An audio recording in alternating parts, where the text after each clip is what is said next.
కోసం అలా చూస్తూ ఉంటాడు.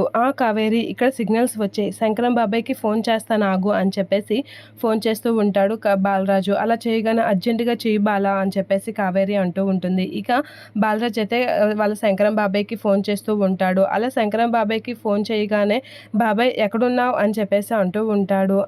చెప్పు అని చెప్పేసి చెప్పు బాబు అని అంటూ ఉంటాడు. మీరెక్కడున్నారు అని అనేసరికి పలానా దగ్గర అని చెప్తూ ఉంటాడు. ఇక శంకరం బాబాయ్ ఫోన్ మాట్లాడుతూ అయితే బాబాయ్ మీరెక్కడున్నారు అని అనేసరికి ఫారెస్ట్ ఏరియాకి ఎంట్రన్స్‌లో ఉన్నాం అని చెప్పేసి అంటూ ఉంటాడు. అలా అనగానే మీరు జాగ్రత్తగానే ఉన్నారు కదా అని చెప్పేసి అంటూ ఉంటాడు. అలా అనేసరికి బాబాయ్ మేము జాగ్రత్తగానే ఉన్నాం.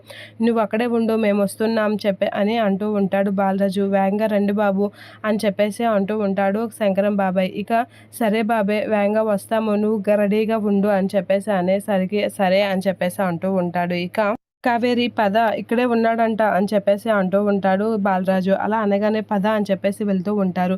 ఇక శంకరం బాబు అయితే అలా చూసేసరికి బాలరాజు వాళ్ళైతే వస్తూ ఉంటారు. బాలరాజు వాళ్ళు వచ్చి కారైతే ఎక్కుతూ ఉంటారు. అలా కంగారుగా వచ్చేసరికి రండమ్మా వేగంగా రండి అని చెప్పేసి అంటూ ఉంటాడు.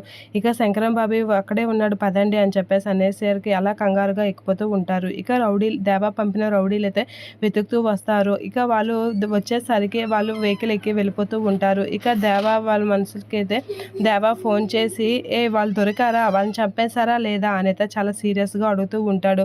లేదు సార్ వాళ్ళు ఇప్పుడే ఏదో బండి మీద బయటికి వెళ్ళిపోతున్నారు సిటీలోకి ఎంటర్ అయిపోతారు అని చెప్పేసి అనేసరికి మళ్ళీ మిస్ అయ్యారా అని చెప్పేసి చాలా ఫీల్ అవుతూ ఉంటాడు దేవా. ఇక రౌడీలు అయితే ఫోన్ కట్ చేస్తూ ఉంటారు. ఇక బాలరాజు వాళ్ళు తప్పించుకునేసరికి దేవా అయితే కోపంతో రగిలిపోతూ ఉంటాడు. మళ్ళీ వీళ్ళు నా చేతిలో తప్పించుకున్నారు అని.